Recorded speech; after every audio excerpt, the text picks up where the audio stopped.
दोस्तों, कहानी शुरू करने से पहले आप सभी से एक रिक्वेस्ट है। अगर आपने अभी तक हमारा चैनल सब्सक्राइब नहीं किया है तो प्लीज बेल नोटिफिकेशन के साथ चैनल सब्सक्राइब कर लीजिए। वीडियो अच्छी लगे तो लाइक शेयर कमेंट करना मत भूलिएगा। दोस्तों, आप हमें प्रेरित करते रहिएगा। हम अच्छी अच्छी कहानियाँ आपके सामने प्रस्तुत करते रहेंगे।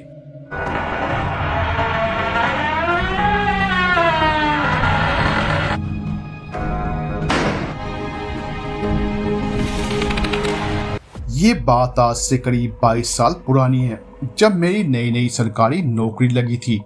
सब घर वाले बहुत खुश थे, तो कहीं ना कहीं मुझे इतनी दूर जाना पड़ेगा ये सोचकर सब उदास भी थे। तय वक्त पर मैं घर से नौकरी ज्वाइन करने के लिए निकल पड़ा था। माँ ने रास्ते के लिए नाश्ता भी बना दिया था। मेरी पोस्टिंग राजस्थान के पास एक छोटे से गाँव में हेड मास्टर के तौर पर हुई थी। वहाँ तक पहुँचने के लिए सही वक्त पर ट्रेन मिल गई थी। मैंने अपना सामान अपनी सीट पर रखा और आराम से बैठ गया। उस डब्बे में ज़्यादा लोग नहीं थे, मेरे सामने वाली सीट खाली ही थी।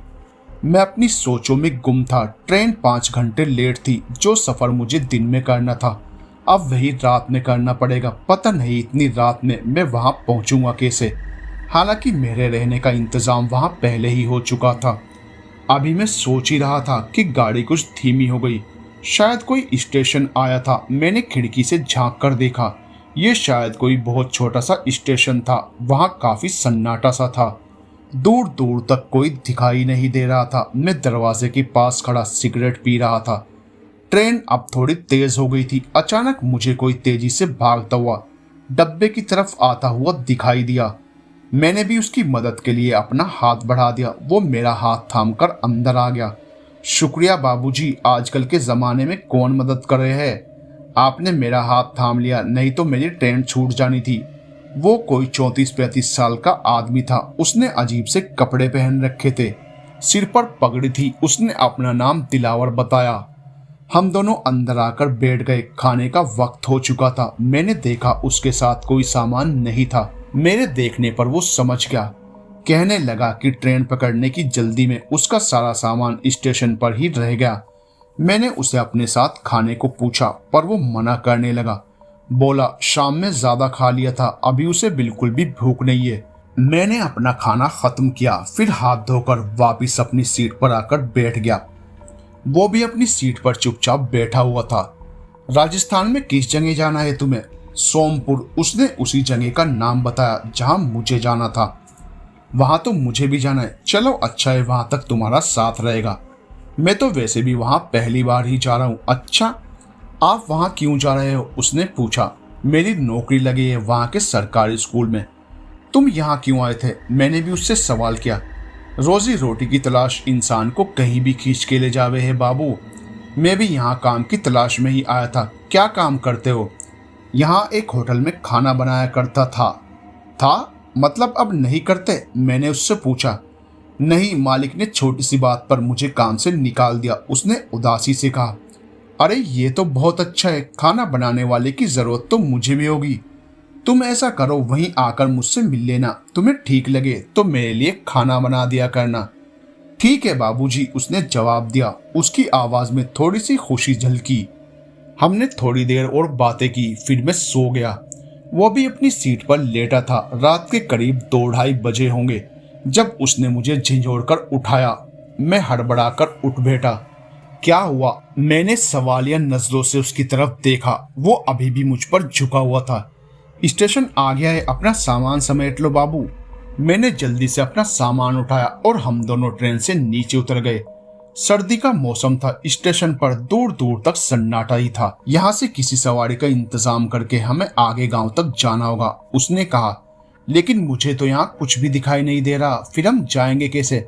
मैंने परेशानी से सीटी बजाई, जिसकी आवाज मानो कोसों दूर जा रही हो, क्योंकि स्टेशन के बाहर भी दूर तक सड़क वीरान थी। आप यहीं रुको, मैं देखता हूँ, शायद कोई इंतजाम हो जाए। वो मुझे वहीं छोड़कर खुद एक तरफ को चला गया।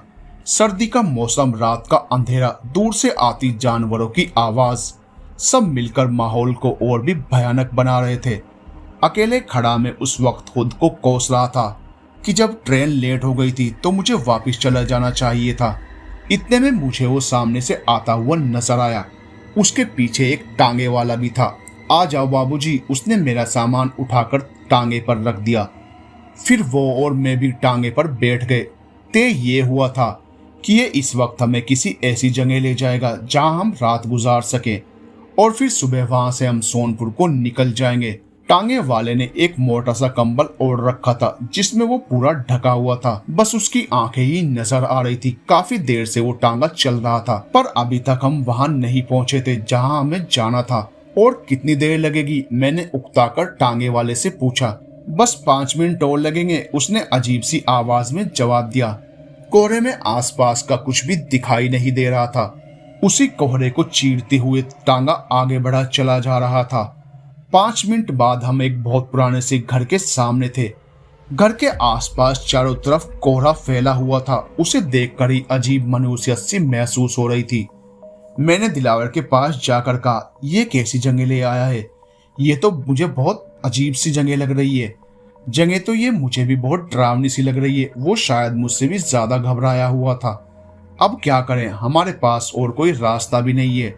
चलो अंदर चलकर देखते हैं। हमने अपना सामान उतारा और टांगे वाले को पैसे देकर अंदर की ओर चल दिए। उस वक्त हमें नहीं पता था कि अंदर जाकर हम अपनी जिंदगी की सबसे बड़ी गलती करने जा रहे थे। दिलावर के पास तो कोई सामान नहीं था। मैंने अपना सामान उठाया तो एक बैग उसके भी कंधे पर डाल दिया। हम दोनों ने लकड़ी का वो भारी सा दरवाजा उसी में पड़ी पीतल की सांकल से बचाया। अंदर से कोई जवाब नहीं आया और ना ही किसी ने दरवाजा खोला। कहीं ऐसा तो नहीं कि वो टांगे वाला हमें किसी गलत जगह पर छोड़ गया हो। मैंने दिलावर की तरफ देखकर पूछा। नहीं, वो बता रहा था कि इस घर के मालिक बहुत अच्छे हैं, वो जरूर हमारी मदद करेंगे। हाँ, हो सकता है हम बेकार ही घबरा रहे हैं, चलो देखते हैं। मैंने फिर से एक बार जोर से सांकल बजाई। ठंड और थकान इस वक्त हालत खराब हो रही थी। इस बार दरवाजा खुल गया था। सामने एक बूढ़ा आदमी खड़ा था जिसने ढीला सा कुर्ता पाजामा पहना हुआ था और हाथ में उसके एक लाठी थी। कौन हो तुम लोग, यहाँ क्यों आए हो? बाबा, हम लोग पास के ही गांव जा रहे थे। समय ज्यादा होने की वजह से वहां नहीं जा पाए। आज की रात हमें आपके यहाँ ठहरने की जगह चाहिए। आपकी बहुत मेहरबानी होगी। मैंने तरीके से उनसे रिक्वेस्ट की। बूढ़े ने मुझे कुछ देर गौर से देखा, फिर अंदर आने के लिए रास्ता छोड़ दिया। मैं और दिलावर दोनों ने एक ठंडी सांस ली कि चलो कम से कम रात को ठहरने की जगह तो मिल गई, वरना इतनी रात को हम यहाँ से इतनी दूर सोनपुर तक कैसे जाते, वो भी इतनी ठंड में। घर अंदर से भी काफी बड़ा और खस्ता हालत में था। वहाँ रखा फर्नीचर काफी पुराना था। वहाँ बल्ब जल रहे थे पर उनकी रोशनी बहुत कम थी, जिसमें एक दूसरे के चेहरे भी मुश्किल से नजर आ रहे थे। नीचे के फ्लोर पर कुल 4 कमरे थे जिसमें किचन भी शामिल था। दीवारों पर पेंटिंग्स लगी थी जो पुरानी होकर धुंधला चुकी थी। बूढ़े ने हमें एक कमरा दे दिया था। कमरा काफी बड़ा था लेकिन उस कमरे में कोई खिड़की या रोशनदान नहीं था। साइड में बस एक अलमारी थी और लकड़ी का एक पलंग। हम दोनों वहीं पर लेट गए। बूढ़ा बाहर चला गया और कुछ देर बाद उसकी वापसी खाने की एक ट्रे के साथ हुई। मैंने सोचा इतनी दूर से आए हो, भूखे होंगे, इसलिए खाना ले आया। बाबा, आपने क्यों तकलीफ की? आपने हमें ठहरने की जगह दी, वही बहुत है। दिलावर ने इस बूढ़े से कहा। कोई बात नहीं, वो बूढ़ा मुस्कुराया।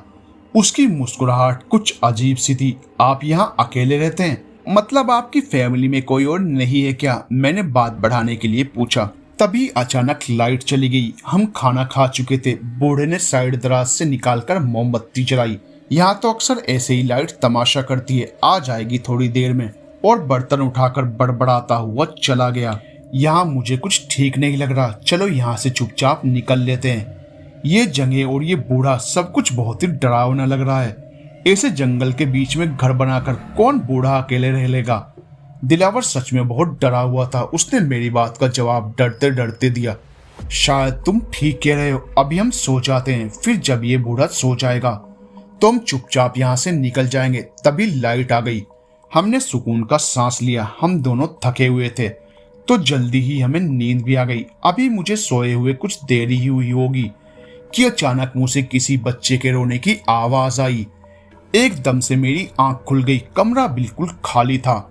दिलावर का भी इस वक्त कुछ पता नहीं था। मुझे लगा शायद वो टॉयलेट गया होगा। रोने की आवाज अब भी आ रही थी। ऐसा लग रहा था जैसे कोई सिसकियों से रोता है। मैंने अंदाजा लगाया तो आवाज अलमारी के अंदर से आ रही थी। मैं डरता डरता धीरे से अलमारी के पास गया और उसके दोनों पट खोल दिए तो मेरी आंखें हैरानी और डर के मिले जुले भाव से बड़ी हो गई। अंदर 6-7 साल की एक बच्ची घुटनों में सिर दिए रो रही थी। बेटा, तुम यहाँ क्यों बैठी हो?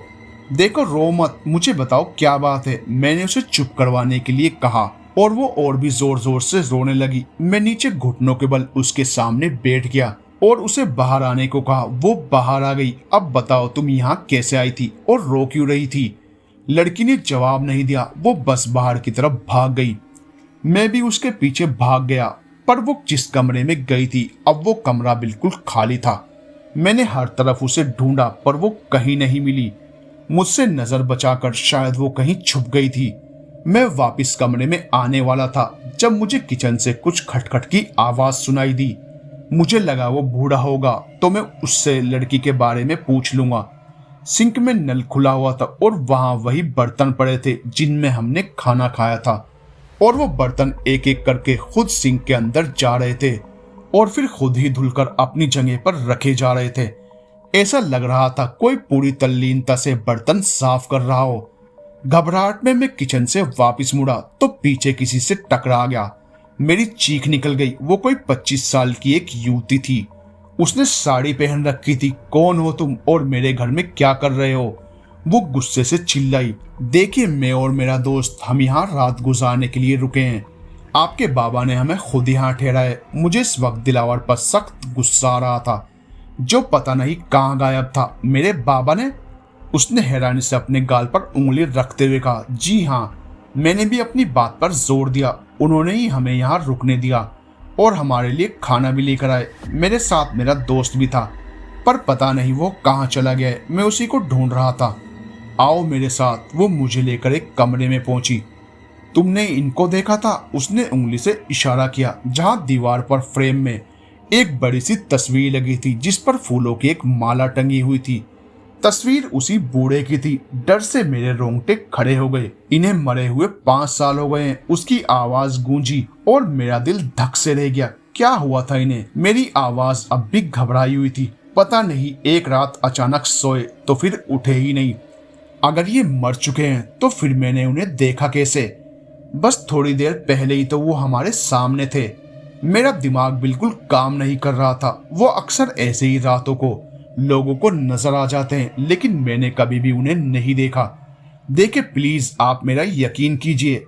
हमें सच में आपके बाबा ने ही यहाँ ठहराया था। वो हमारे लिए खाना भी ले आए थे। आपके कहने का मतलब एक मरे हुए आदमी ने दरवाजा खोला फिर वो आपके लिए खाना भी ले आए? देखो, मैं इस घर में अपने पति और बच्ची के साथ रहती हूँ। आज रात में तुम्हें और तुम्हारे दोस्त को यहाँ रहने दे रही हूँ, लेकिन सुबह होते ही तुम दोनों यहाँ से चले जाना। जी बहुत शुक्रिया आपका, हम सुबह होते ही चले जाएंगे। तभी वहां बॉल हाथ में लिए वही बच्ची आ गई जो मेरे कमरे की अलमारी में रो रही थी। ये मेरी बेटी पायल है। उसने पायल को पास बुलाया। वो अपनी माँ के पास आ गई। फिर उसने उसे गोद में उठाया। बच्ची एक तरफ उंगली से इशारा कर रही थी और उधर चलने की जिद कर रही थी। हम दोनों उसके साथ ही उधर बढ़े तो उसने एक कमरे की तरफ इशारा किया। कमरे में एक खौफनाक दृश्य हमारा इंतजार कर रहा था। छत के बीचों बीच एक आदमी पंखे से लटका हुआ था। उम्र में वो लगभग दिलावर के बराबर ही होगा। वो औरत अब बदहवास सी उससे लिपट कर रो रही थी। वो उसका पति था। मैंने उसे उतारने में उसकी मदद की, फिर उसको चेक किया। लाश बिल्कुल बर्फ जैसी ठंडी थी। पता नहीं वो कब से वहां लटका हुआ था। मैं उन्हें वैसे ही छोड़कर बाहर आया ताकि दिलावर को ढूंढ सकूं कि वो कुछ मदद कर सके। उसे तो अभी बहुत कुछ बताना था। डर और घबराहट से मेरे दिल की हालत बहुत बुरी थी। आज मेरा पहली बार किसी आत्मा या भूत से पाला पड़ा था।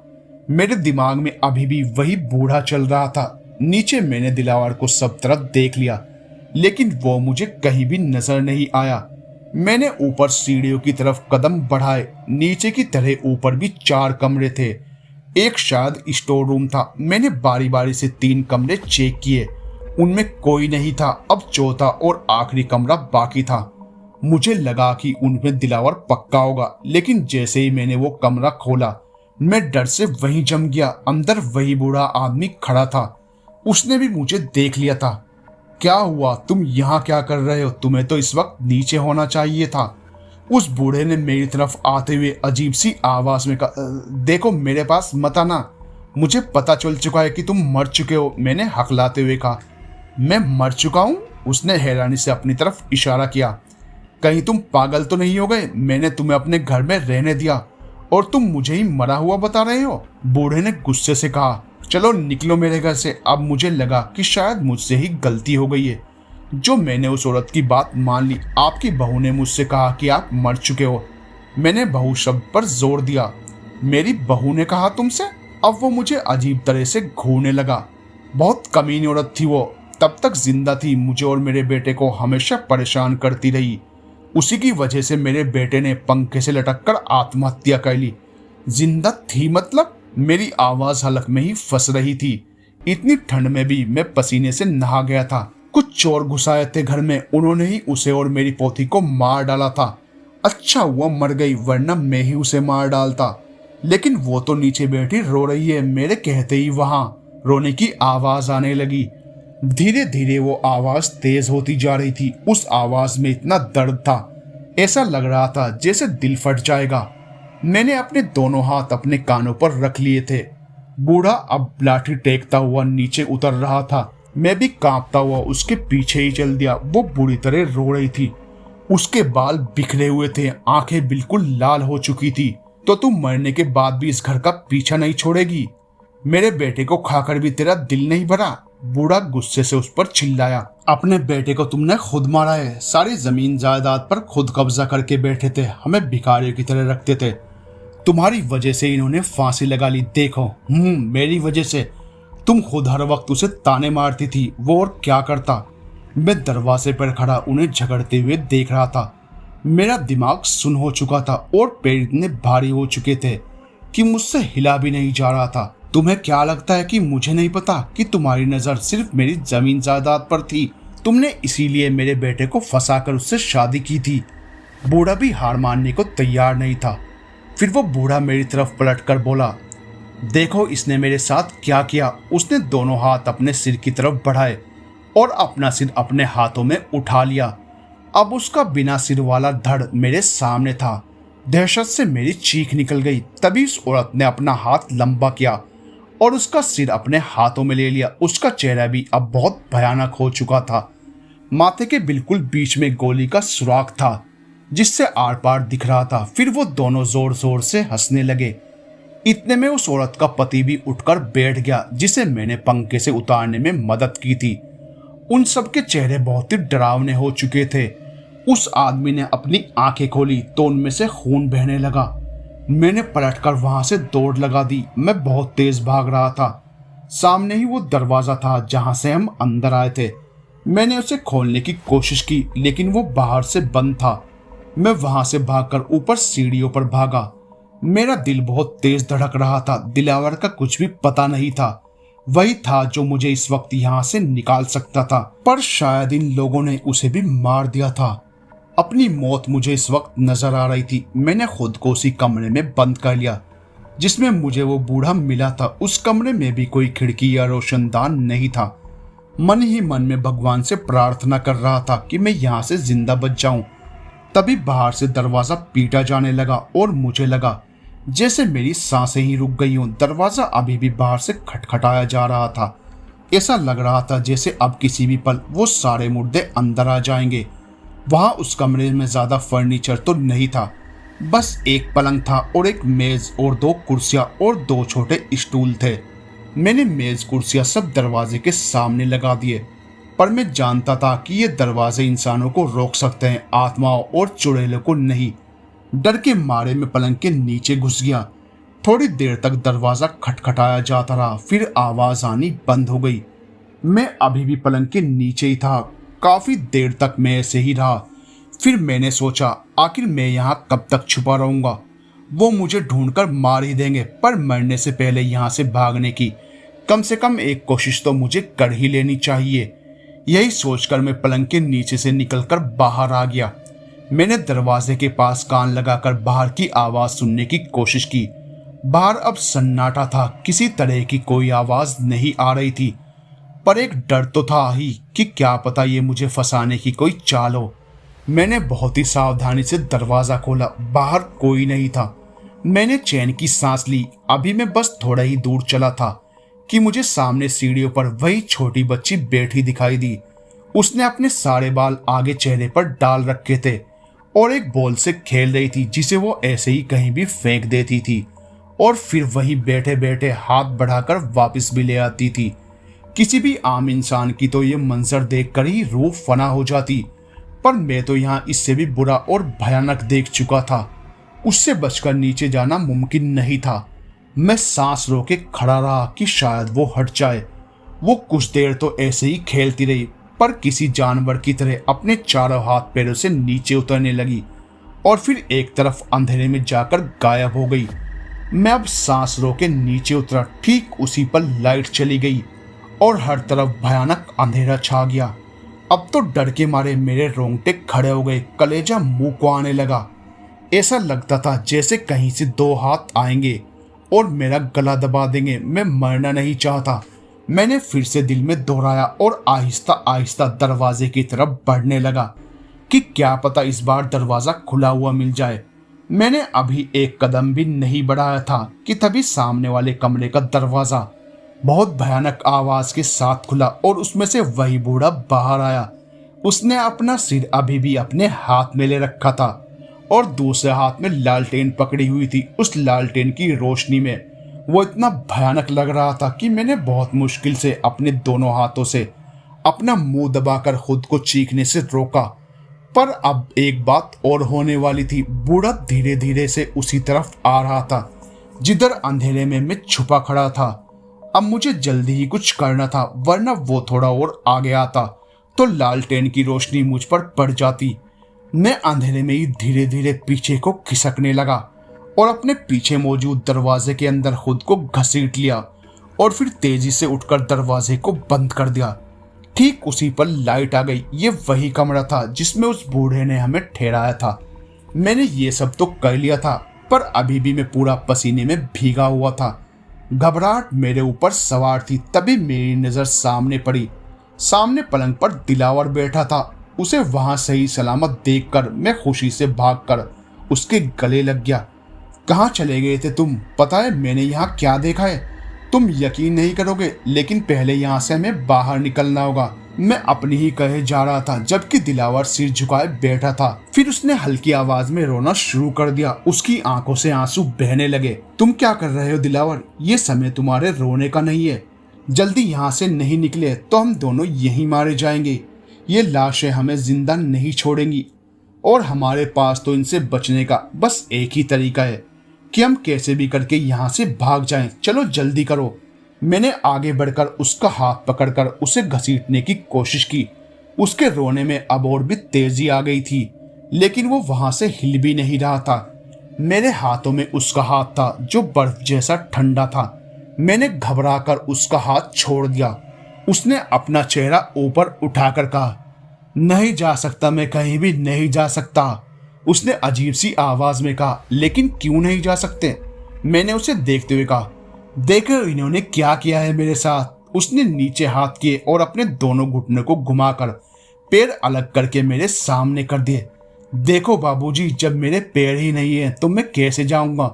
क्या तुम मुझे अपने पैर दे दोगे? नहीं, तुम नहीं दोगे। फिर उसी तरह से उसने अपने दोनों हाथ भी अपने शरीर से अलग कर दिए। बिना हाथ पैरों का दिलावर पलंग पर मेरे सामने बैठा था। उसकी आंखों से आंसू निकलना बंद हो गए थे और बहुत क्रूर हंसी में वो अब हंस रहा था। मैं वहीं जमीन पर बैठ गया। इतने टाइम से उन सब से लड़ रहा था, खुद को बचाने की कोशिश कर रहा था, पर अब जैसे मैं बिल्कुल टूट चुका था। मुझे नहीं लग रहा था कि अब मैं बच पाऊंगा। मुझे महसूस हो रहा था कि इस घर की वो सारी बुरी आत्माएं मुझ तक बस पहुंचने ही वाली हैं। मैं अपने आसपास उनके आने की आहट सुन रहा था। वो सब मेरे सिर पर पहुंच चुके थे। मेरी मौत अब तय थी। मेरी आंखों के सामने मेरे सारे घर वालों के चेहरे घूम रहे थे। कितना प्यार करते थे सब मुझसे। आते हुए किस तरह बार बार माँ अपनी आंखें साफ कर रही थी। बाबा ने कितनी बार मुझसे अपना ख्याल रखने को कहा था। मेरे छोटे बहन भाई, मैंने कसकर आंखें बंद कर ली। बस अब किसी भी वक्त मेरी रूह मेरे जिस्म का साथ छोड़ने वाली थी। फिर शायद मैं भी इसी घर में उनकी तरह आत्मा बनकर भटकता रहूंगा। मैंने अपने पास खड़े उन शैतानों को देखा और फिर अचानक ही पता नहीं कहां से मुझ में इतनी हिम्मत आ गई कि मैंने उन्हें धक्का दे दिया। कुछ देर ही की बात थी कि मैं किसी तरह सबको धकेलता उनके बीच से निकलकर दरवाजे तक पहुंचा। दरवाजा अभी भी बंद था। मैंने अपनी पूरी ताकत से दरवाजे को पीट डाला कि शायद कोई आसपास हो और मेरी आवाज सुनकर यहाँ आ जाए। मैंने मुड़कर देखा, वो सब मेरे पीछे आ रहे थे।